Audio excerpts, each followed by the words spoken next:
Un Indien dans la ville. 3 hommes et un couffin. Seven Sisters. Les 10 commandements. Les 11 commandements. 21 grammes. Sarah Dalmatien.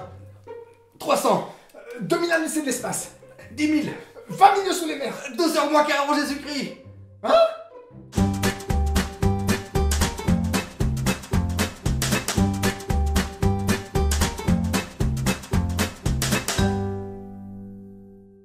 Salut les internets, c'est les squatteurs de ciné et bienvenue sur cette nouvelle vidéo. Salut Thomas, et tu es bien élégant dans cette petite tenue estivale. Écoute, les chemises à carreaux, c'est plutôt la classe. Et bonjour les gens, et aujourd'hui, on a décidé de squatter pour vous Seven Sisters, le dernier blockbuster de cet été 2017.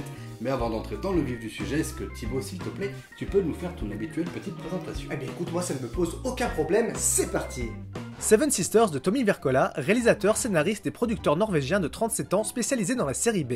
Il se fait connaître en 2007 avec Kill Bullio The Film, parodie du Kill Bill de Tarantino, sorti dans un bon petit direct ou DVD de Derrière les fagots dans notre bel hexagone. Il enchaîne en 2009 avec Dead Snow, comédie d'horreur parodique à base de zombies nazis décongelés, à laquelle il donnera une suite en 2014 avec la très justement baptisée Dead Snow 2 Red vs Dead. Mais si vous le connaissez, c'est plus probablement grâce au fameux Hansel and Gretel Witch Hunters 3D s'il vous plaît, sorti en 2013, suite ciné un peu what the fuck du conte des frères Grimm et première production hollywoodienne pour Wirkola avec Jeremy Renner et Gemma Arterton. En dépit d'une mauvaise presse, le film fera un carton au box-office mondial avec plus de 225 millions de dollars de recettes.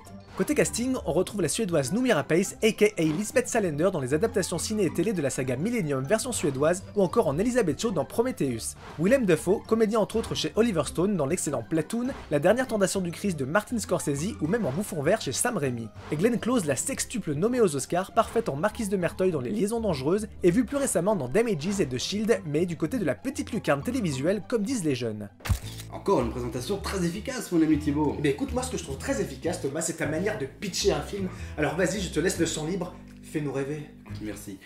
Seven Sisters, ça se déroule dans un futur proche où, pour lutter contre le problème de la surpopulation mondiale, le gouvernement a décidé d'instaurer la loi de l'enfant unique. Et c'est dans cette société quelque peu totalitaire que vont naître des septuplés, 7 jeunes filles qui seront donc baptisées selon les jours de la semaine.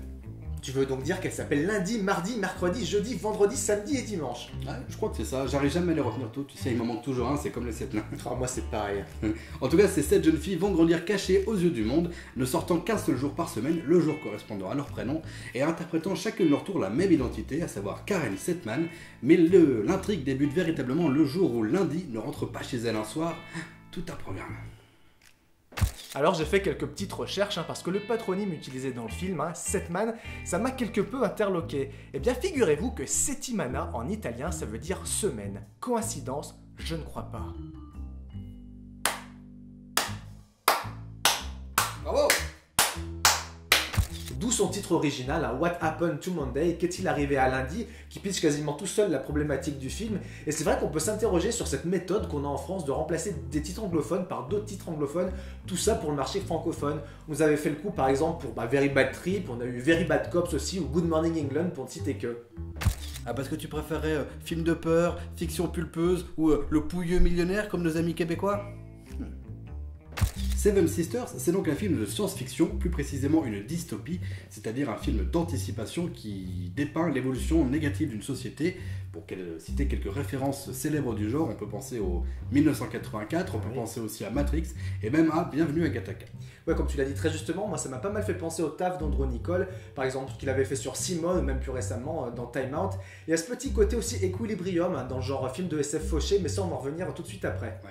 En fait, tous les films qu'on vient de citer, Seven Sisters, il fait beaucoup penser, un peu trop en fait.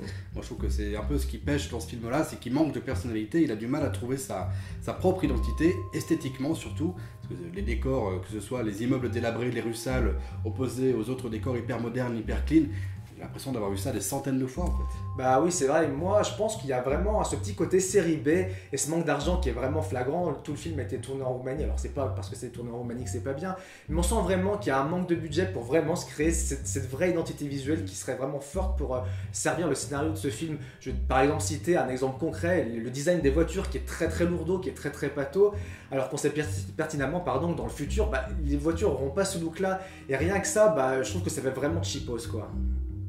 Bon, de toute façon, ce qui fait l'intérêt de ce film, c'est avant tout son scénario. D'ailleurs, le saviez-vous, il a longtemps figuré sur la fameuse blacklist. Alors pour ceux qui ne le savent pas, la blacklist hollywoodienne, c'est chaque année des pontes de l'industrie qui se réunissent pour voter pour des scénarios qui sont en recherche de financement. Et les 10 scénarios qui ont reçu le plus de votes vont figurer sur cette fameuse blacklist. Et dernièrement, on a eu quelques perles qui ont été produites. On se souvient par exemple de Argo, Little Miss Sunshine, Prisoners pour toi, mon cher Thomas, ou même Le Loup de Wall Street. Alors attention, on a bien dit les scénarios les plus appréciés, pas forcément les meilleurs. Non, parce que dans le lot, on a quand même eu Abraham Lincoln, chasseur de vampires, X-Men The Origin Wolverine, ou même Wanted, choisis ton destin. Du lourd, quoi. Alors malheureusement, ce scénario de Seven Sisters n'est pas exempt de défauts, mon cher Thomas. Loin de là. Moi, ce qui m'a peut-être le plus dérangé finalement, c'est la façon dont a été marketé ce film, avec ce fameux « Vous ne devinerez jamais la fin » à longueur de bande-annonce et même présent en énorme sur les affiches définitives. À tel point que j'ai cru que c'était le titre du film au départ. Voilà, c'est pour dire. Alors que les twists finaux se révèlent soit prévisibles, soit décevants, ou peut-être même des fois incohérents, j'ai trouvé. Je sais pas ce que t'en as pensé, toi. Ouais, mais c'est pas les seules incohérences qu'il y a dans le film. Ça commence avec le comportement des sœurs en elles-mêmes. C'est vrai qu'elles sont censées sortir de chez elles depuis déjà plusieurs années, plusieurs dizaines d'années. Ouais. Et malgré tout, dans le film, on a l'impression qu'elles sont débutantes. Ouais, c'est vrai. Depuis peu de temps, elles font des erreurs maladroites, elles sont hyper stressées. Elles sont censées être en plus l'exercice, c'est assez bizarre. Et même le grand twist final, celui qui est censé donner un nouvel éclairage au film et sonner comme une évidence, il fonctionne pas. Je sais pas, on n'a pas envie d'y croire et il fonctionne pas, tout simplement. Ceci dit, la thématique du film reste globalement assez intéressante. Le manque de ressources naturelles et la surpopulation vont être des problèmes auxquels on va être confronté très rapidement, malheureusement. On est actuellement 7,5 milliards d'êtres humains dans le monde pour arriver à 10 milliards d'ici à 2050, donc c'est très proche. Et chaque année, on consomme de plus en plus rapidement les ressources naturelles que la Terre peut nous offrir via crédit de plus en plus tôt.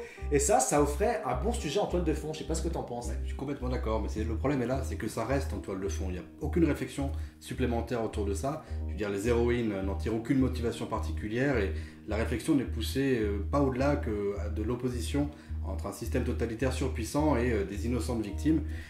Et même les solutions extrêmement radicales qui sont proposées par la grande méchante du film ne trouvent finalement aucune autre source de réflexion, aucun écho, et on finit par se dire que c'est un mal nécessaire finalement. Et c'est vraiment dommage parce que c'est un sujet très riche qui aurait mérité un traitement intéressant, et là c'est vraiment très superficiel, et c'est véritablement le gros écueil du film à mon avis quand même. Ouais, c'est d'autant plus dommage que pour un autre film qui traitait d'un sujet un petit peu dans la même veine, et là je parlais des Fils de l'Homme, eh bien il y avait des réflexions beaucoup plus abouties avec des problématiques abordées et même des pistes de réflexion pour l'avenir. Et là, c'est même pas du tout mis en avant dans ce film-là, et c'est vraiment le plus gros problème de ce métrage, comme tu l'as dit. Ouais. C'est pour ça qu'on vous recommande tout particulièrement cet excellent film d'Alfonso Cuarón. Si vous ne l'avez pas vu, foncez. On en a parlé un petit peu plus en amont, c'est vrai que le film n'a pas bénéficié d'un budget très confortable, mais au-delà de ce petit aspect pécunier, mon cher Thomas, est-ce que le problème c'est pas tout simplement son réalisateur Tommy Wirkola? Alors on sait qu'il s'était cantonné jusqu'ici à des films de série B plutôt assumés, plutôt pas mal foutus dans l'ensemble, mais là on a l'impression qu'il a perdu un petit peu pied avec ce script de Seven Sisters. Ouais. C'est vrai que la réalisation est globalement extrêmement maladroite, on sent qu'il est pas très à l'aise avec son sujet. Par exemple, les scènes d'émotion fonctionnent tout simplement pas. En tant que spectateur, on ressent pas du tout ce que ressentent les personnages. Il y a des effets de caméra extrêmement bizarres par moments. Je pense à des effets de zoom qui sont directement issus de son style série B, d'accord, mais qui dans Seven Sisters fonctionnent tout simplement pas. Heureusement, les scènes d'action par contre sont plutôt pas mal. Là, il est un peu plus à l'aise que dans le reste. Ouais, c'est bien foutu, on va pas se le cacher, elle fonctionne plutôt pas mal. Enfin, globalement, la réalisation est pour le moins moyenne, vraiment. Voilà, un peu plate, il n'y a pas vraiment de personnalité. Peut-être qu'un scénario comme ça dans les mains d'un réalisateur un petit peu plus expérimenté aurait donné un film plus abouti, mais ça malheureusement on ne le saura jamais. Finalement, la vraie réussite de ce film, ça restera la très belle performance de Noomi Rapace qui réussit vraiment à incarner 7 personnages très différents à l'écran. À aucun moment on se pose la question de savoir quel est le personnage qu'on a en face de nous, c'est assez impressionnant. Un petit peu à l'image de ce qu'avait pu réussir à Peter Sellers dans Dr. Folamour, ou bien à Mac Myers dans la série des Austin Powers, ou même plus récemment à James McAvoy dans Split. Ou bien comme Eddie Murphy dans Orbit ou dans La Famille Folding par exemple. Ouais, dans un autre genre. Alors Noomi Rapace a pu compter sur des costumes et des maquillages de plutôt bonne facture, et c'est vrai que les astuces utilisées lors du tournage, comme par exemple des doublures qui portaient les masques à son effigie, ou même des visages réincrustés numériquement en post-production, voire même ce procédé du caméra tracking qui consiste à tourner plusieurs fois la même scène, mais avec des mouvements de caméra identiques, le tout contrôlé par ordinateur, eh bien ça donne quelque chose de globalement très crédible, et c'est presque dommage d'avoir un défi technique aussi lourd et réussi au service d'un film qui finalement reste assez peu innovant. Quant aux deux autres grands noms qui partagent l'affiche aux côtés de Noomi Rapace, je parle bien sûr de Willem Dafoe et de Glenn Close, ils passent malheureusement trop peu de temps devant la caméra pour qu'on puisse émettre un véritable avis sur leur performance. Avec Thibaut, on pense tout simplement que leur nom un peu prestigieux a servi à faire monter le projet. Mais bon. Il y a un autre comédien dont on pourrait vous parler, c'est Christian Robeck, qui incarne le personnage de l'agent Joe du bureau d'allocation des naissances, c'est-à-dire le camp des méchants, et qui incarne véritablement cette figure de l'agent totalitaire et inarrêtable, un petit peu à la manière d'une autre référence du genre qu'est l'agent Smith dans Matrix. À ma grande déception, je n'attribue qu'à 2,5 cartes d'identité sur 5 à ce Seven Sisters. J'avais beaucoup d'attentes sur le film et même s'il n'est pas totalement dénué d'intérêt, notamment grâce à l'excellente performance de Noomi Rapace, le film flirte beaucoup trop avec le téléfilm pour pouvoir prétendre être autre chose qu'un sympathique divertissement. Il avait le potentiel d'être beaucoup plus et c'est bien dommage. Un avis plutôt mitigé sur ce Seven Sisters et c'est pour cette raison que je lui attribue un petit 3 perruques sur 5.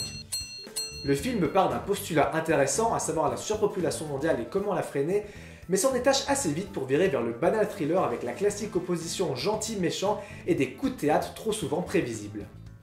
C'était les Squatteurs de Ciné, merci d'avoir regardé cette vidéo. Et si vous êtes arrivé jusqu'à la fin, c'est peut-être parce que vous aimez ce qu'on fait, auquel cas on vous en remercie, mais n'hésitez pas à nous le faire savoir avec un petit pouce en l'air, ça fait plaisir. Bah oui, les nouveaux algorithmes de YouTube fonctionnent dorénavant comme ça, qu'est-ce que vous voulez qu'on y fasse ma pauvre dame? Et nous on se retrouve tout bientôt pour une prochaine vidéo, et d'ici là n'oubliez pas, les films c'est mieux au cinéma. Et sans popcorn, c'est toujours plus sympa. Ciao.